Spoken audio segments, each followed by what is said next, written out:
going to be my fourth year in a row going back to Italy. Just spending time in Italy is great.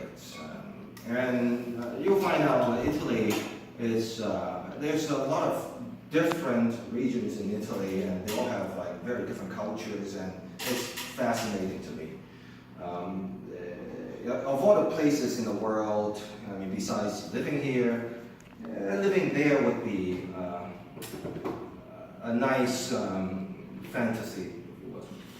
By the way, yeah, so this is going to be my fourth year in a row going back to Italy, and then 6th year in a row working with EF. So I don't work for them, but what they do is that they organize these trips, and then faculty can organize groups in whatever school, and then we go as a group, and depending on how many people we get consolidated into a big group, and then we travel together.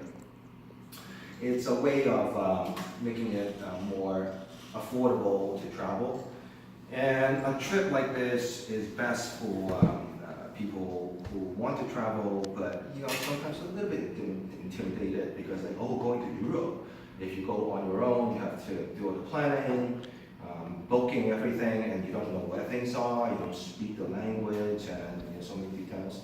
So for those of you who are just like starting to travel, it's a good way to get into the thing so that future trips you can organize on your own. It's almost like an introductory course in traveling, international traveling, or traveling in Europe, right?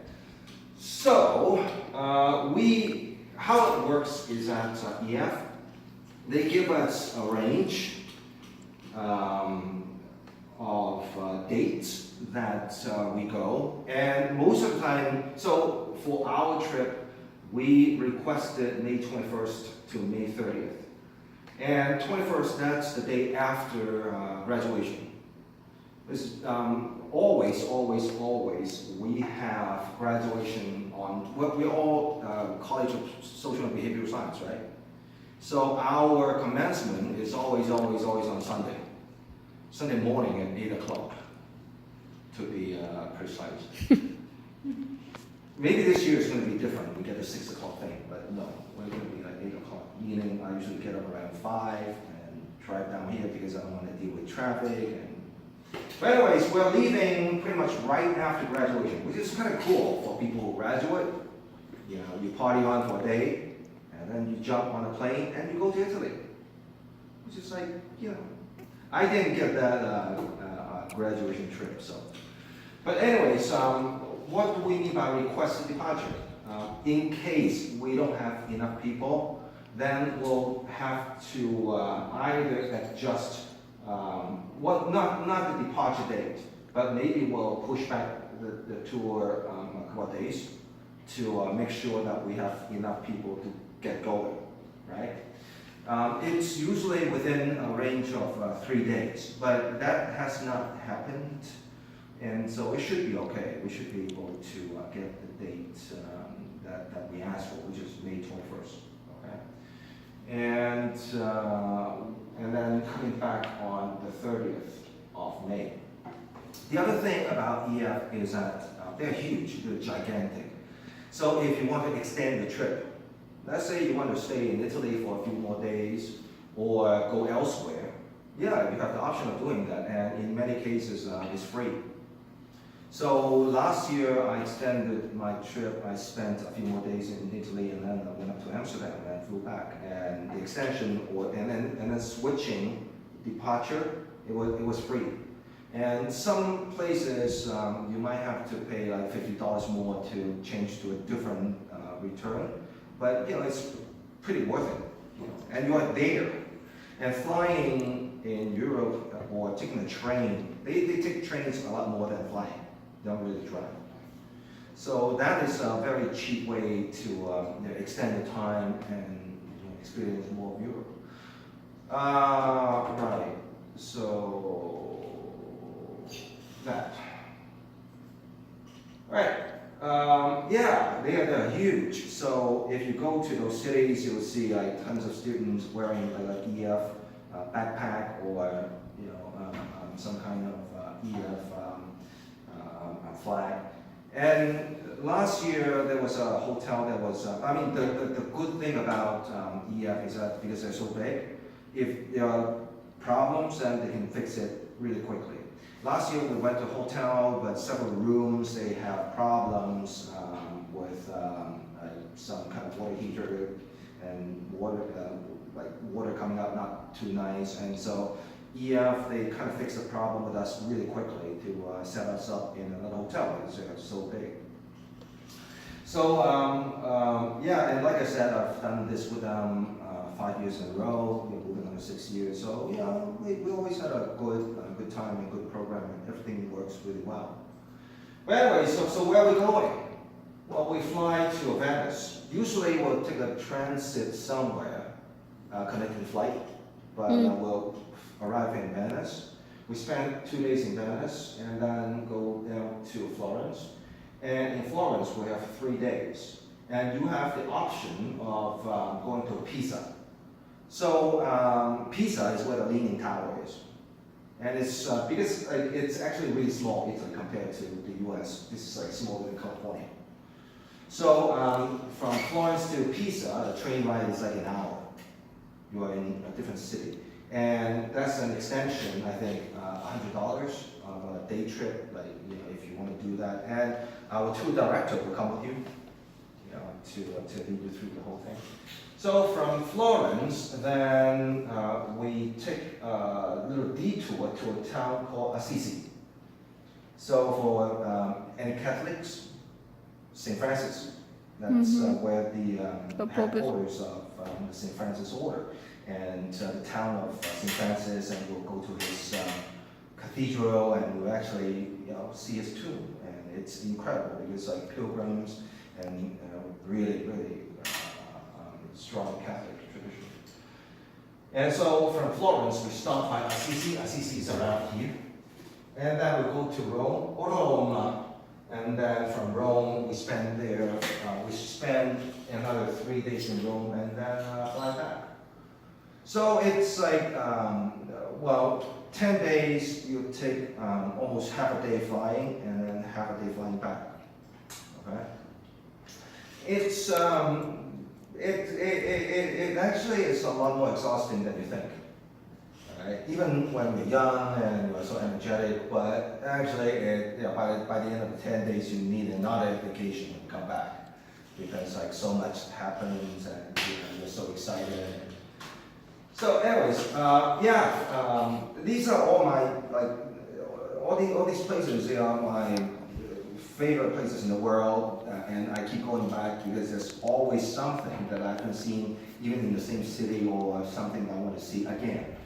Venice, Venezia. So Venice, we spent time going to Venice, and then I think, EF, they have arranged a gondola ride. And so, or you can hire another one, but I think the gondola ride is included. And six people fit into one gondola, and that do the Wayfarer, and you go through the canal, and you look around, and that's crazy. Is that an extra price, or is it included? Oh, the gondola ride is included. I'm saying you can get another one if you want another one, because there'll be and they have companies EF work with, so the more credible ones, right? The ones that are trustworthy, and tour director can point us in the right direction. Or you can walk around in Venice. It's like nowhere else on earth. Venice is just something special. No cars. There are no cars in Venice, just boats, because it's all canals. And there's no other city in the world that you find no cars. So it's all man-made. It's built, the whole city is built inside the lagoon. And so you walk around, and from little island to little island to another little island. And it gets a little touristy, but at the same time, it's not too far. Like if you go a few blocks, then all of a sudden it's quiet. And the little courtyard, you can feel Venice, like all these buildings are 15th century, 16th century, and then you're sitting in the middle of it. It's great. So the Grand Canal, and another thing, actually, I don't do the gondola, but what I really absolutely love to do is the Vaporado, which is to them is like the bus, a little ferry that goes through Venice, and that's my favorite thing to do. It's more local. It's a little bit less touristy, and then there are lines, just like the bus line, and then you can just get a Vaporado, and then you sit there the entire Grand Canal, and just enjoy your time. And so this is Piazza San Marco, so St. Mark's Square, and the cathedral and the Doge's Palace. The Doge's Palace, we have a lot of free time, so, and we have tickets, so we get the tickets to go into the Doge's Palace. The Doge, it's like the Duke, used to be the political leader of Venice, and inside is all decked out paintings, Tintoretto paintings all over the frescoes. Is insane. And so Venice will have a walking tour during the day. We'll get led through the city, the more important historical or artistic places. And then the afternoon will be free to do whatever we want. And part of it, I highly recommend, is to spend a little time either to go into the St. Mark's Cathedral. It's free. There's a side entrance. You can go in, and if you say you're there for the church, then it's free to enter. And then also the Doge's Palace, which is already paid for. So you get a ticket and you can spend time in the Doge's Palace and look at the frescoes and the palace, how it used to be. It's just pretty crazy. And the tower, you can go up the tower, but that part is not included. You can buy tickets and go up and yeah. So Venice, we'll stay there. Well, we'll stay outside of Venice because inside Venice is crazy expensive. Even a hotel, regular hotel room, it's like $300-400 a night, and we just can't afford that. But we'll take a boat to St. Mark's Square, and then we'll have the rest of the day in Venice, and it's really cool. And then from Venice, we'll go to Florence, Firenze.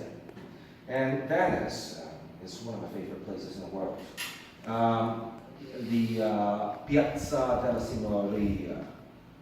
Signora, Piazza della Signora is over here. There's a public square, and then the church, what they call the Duomo, the dome, and it is just crazy. Well, Renaissance, we're all kind of familiar with Renaissance, right?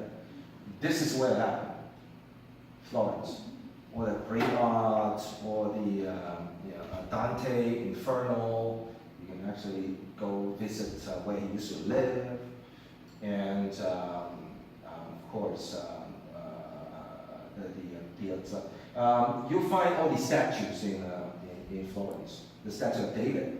This is the real thing. There's a replica of it sitting in front of the City Hall, the Palazzo Vecchio, but that one is a replica. The real one, Michelangelo.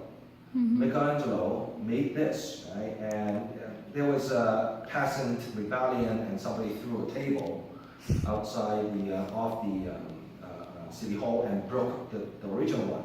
The arm got broke off, and so they moved it to the Academy of Art, l'Accademia d'Arte. And you see that, and it's included. It's another museum, and it's included. We got a ticket to go see the Statue of David. It's a Statue of David, right? And then you see art everywhere. This is Cellini's Perseus with the head of Medusa. It's a bronze statue. Cellini is another one of those major artists during that period in Florence, and his stuff is incredible. And then Giampologna, another one, and we see all of that stuff. And Florence is a very convenient city, so because it's small, so you don't need a car to go anywhere within the city. And actually, it's worse to drive through the city because the streets are small and there's traffic, and so most of the time we just get around in the city without any problems. And it's fantastic. So from Florence, then we'll stop at Assisi. That's the Basilica. Actually, it's not the cathedral. The cathedral is somewhere else in the city, but the Basilica of St. Francis. And it's a town that's on a hilltop, so you can see the entire region of Umbria. It is just, I mean, California is beautiful, but it's a different kind of beauty over there. So inside the Basilica, you see the fresco of another important early Renaissance artist by the name of Giotto. And part of it is that in a trip like this, it's almost like a whole semester's worth of Italian art and Renaissance art. Like, even if you're not paying attention, you pick up on it. You really pick up on art and the history of it, and you see so much of the original stuff. Not just on TV, not just picture, but you are actually seeing the thing in front of you. And to me, that's part of the reason why I keep going back. So Assisi, we go to the Basilica, and then you can walk around. There's another guided tour, so to give us a history about St. Francis, who he was, and how did he become saint, and the Franciscan order, and then the art inside the cathedral, Giotto, and why it's so important in his paintings and his work. And so from Assisi, then we arrive in Rome. So Rome is one of those crazy places that is unbelievable, because it goes all the way back to the Roman Empire. We're talking about the Colosseum goes back 3 centuries BC. We're talking about more than 2,000 years ago, and you're right there. You go inside, you walk around, and then you really, look at the place, and all the people who went there, all the shows that happened, and you're there. And we don't get that in California, because everything is kind of new. Like to us, 50 years, like, oh, it's so old. But over there, everything is really, really, really old, which is like fantastic. And many places like the Colosseum, you can actually touch things, and you can walk along the aisle, right? And like you're actually there. And we'll be visiting all the major archaeological sites that made Rome what it is. So this is, like I said, the Colosseum, and this is the Roman Forum. So basically, it is the Washington, D.C. of the Roman Empire. So all the Senate, and all the important political locations are right there. And we'll see like where Julius Caesar was cremated. We'll see where he was stabbed, and all these like Roman things. And and the Roman Forum, you can actually walk through it. It's an archaeological site that's open to the public, and it's included into what we get another guided tour. And this is the Vatican. We'll spend a whole morning at the Vatican. So the Vatican is politically and officially a separate country. So, but you don't need a passport to cross the border. But once you enter the walls, you are in a different nation state. And we'll spend a whole morning there because the crazy part is that, well, the church used to be the most powerful thing in the world, right? And they used to collect a lot of art. So the museum is actually the biggest art museum in Italy. And you'll see some incredible stuff that they got from all over, and then of course the St. Peter's Basilica, the Basilica di San Pietro, and we'll go there as well, and that's where the Pope holds his mass and the Sistine Chapel and stuff. This is the famous ceiling of Sistine Chapel, right? So you have Adam and God, and all this stuff. Not he by himself. He had some help, but it's Michelangelo. He did this, and he spent 4 years of his life because he got the Pope said, hey, you do a really good work. I want you to paint the ceiling of the Sistine Chapel. And so we get to go in there, and you look at this, and the ET thing. You look at it, and it's just mesmerizing. What art is. No place else in the world it's like this. And on another wall you have Michelangelo's The Last Judgment. So 10 years later, another pope was like, I want you to come back and do another wall. The other thing about Sistine Chapel is that when one pope either retires or dies or resigns, which happened not too long ago, when Pope Francis, right? So that's where all the cardinals do the discussion and then do the vote. It's in there. And you stand in there and you think about, all the history that has. You see, the camera's still pointing at me. Yeah. Okay. All right, yeah, so a couple of things I really love in the Vatican, and that's another Michelangelo. His stuff is all over because, it's just so grand. Pietà. Pietà, that's one of his more famous works, and Pietà, that's Jesus and Virgin Mary, and I just love it because when you look at it, it's just so powerful. Not just how lifelike or how beautiful it is, but it actually, you stand there and you feel the sorrow. And another thing, and this is from Greek, ancient Greece, from Greek culture, Laocoon.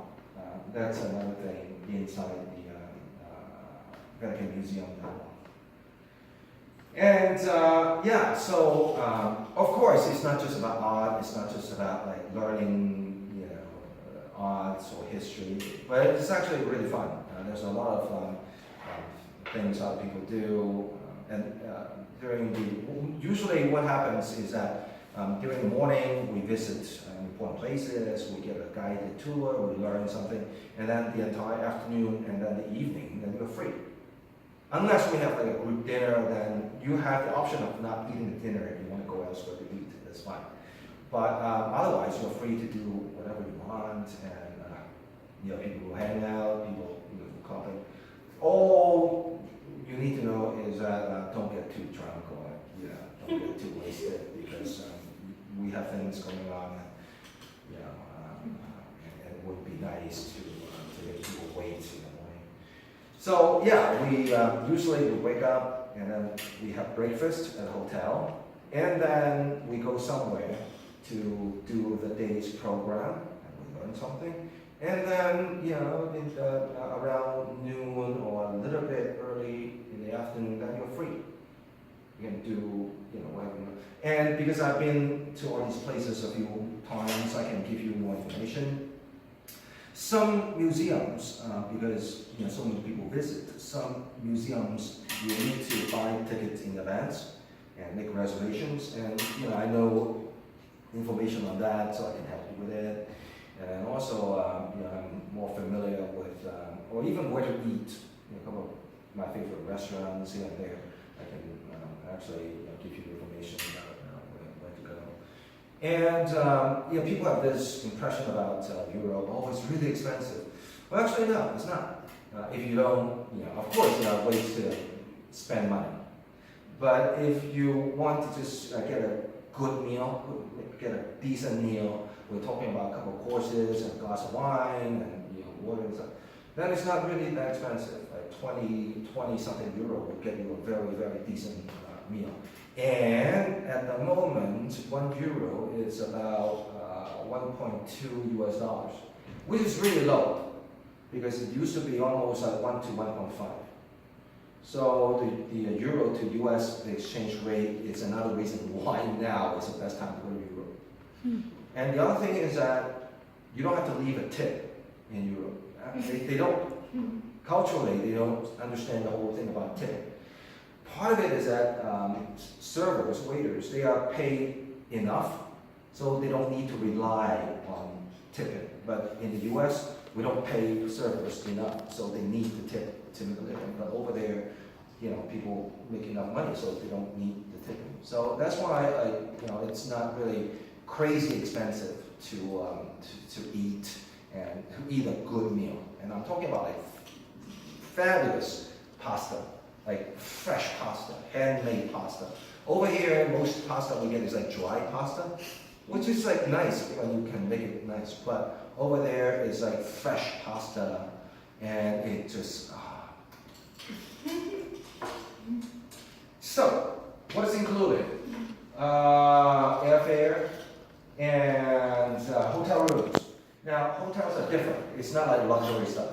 Actually, in Europe, unless you pay top money, we're talking about astronomical money.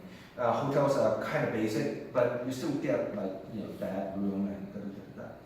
And for students, they are triple rooms. So 3 students who share one room. Unless you want to upgrade to a double room, that's a little bit more expensive. I think it's $220 more expensive for the whole trip if you want to upgrade yourself to a double room. Or if you're over 30, then their rule is that over 30, then you have to get a double room. If you're under 30, you can go with a triple or quad room, and that's a bit cheaper. And then we have a tour director who stays with us for the entire trip. I've worked with, I've worked with 5 different tour directors, and they're all excellent, very professional, very helpful, and a lot of fun. And yeah, they're a great local asset that you can if any problem or any, let's just say, oh, I want to buy this, I don't know where to go, like, where should I go, and they know everything about all those cities because they go there several times a year. And they're all Italian. And then transportation. We get, from city to city, definitely we get a tour bus. And then inside the city, depends on where we're going, then sometimes you don't need that bus, you just go. And then educational itinerary, so most days we have a program and we actually get to learn something about it so that you can tell your friends, what you're seeing, and tell them something about the Roman Empire, or tell them something about the Renaissance, or tell them something about the Vatican that they don't know, right? It would be so impressive. Guided tours and activities and breakfast. Every day, every morning there's a breakfast. Right? And then 3 dinners, you get 3 big dinners. They're pretty good. They're pretty decent meals. Like I said, fresh pasta, and then main course, and then of course, an appetizer, antipasti, and dessert. Dolce, which is the same word for as Spanish. Well, because Italy was ruled by Spain for a long time, so there are lots of interchangeability in Italian and Spanish. And they're both rooted in Latin. And they have an international number that you can call in case there's something, but not gonna work. So far, all our groups are easy peasy and nothing happens. Travel support team, you get access to. Program donation page. If you want to set up a page to have friends and family to fund your program, then they can help you with that. And then travel backpack. It hasn't arrived yet. If you sign up, they'll give you a small backpack that you can carry with you. Scholarship application opportunity. The problem is that we have very small groups, so that doesn't usually apply to us, but there are some possibilities later on for scholarship for a small amount, $200, I believe. And then a global travel protection plan, just in case, any injuries or any unfortunate incidents, they have They have some insurance included for us. And then a few things that you will have to cover, right? You have to get your own passport, right? If you never had a passport, you have to apply for one. We don't need visa. If you're a U.S. citizen, then you don't need a visa to enter Italy because it's part of the EU. And then airport baggage. The airline, you get 2 pieces and 25 kilos because in Europe they use the metric system, so kilos. So that's like 2.5 to 2.5 pounds to 1 kilo. But pack light. Part of it is that buildings are really small and they're really old, which is kind of cool. But at the same time, meaning the elevators, first of all, you don't want to wait for the elevator because in Thai food, there you have 30-something people and the elevator is tiny. You don't wait, you just want to pick stuff and go, right? So it wouldn't be a good idea to pack heavy. But every year somebody ignores me and then I have to help them with the lunches. Lunches is next. You have to take care of your lunches, but it's great because why wouldn't you want to sample all the local foods, right? Bread. They make bread fresh. Like everything is fresh.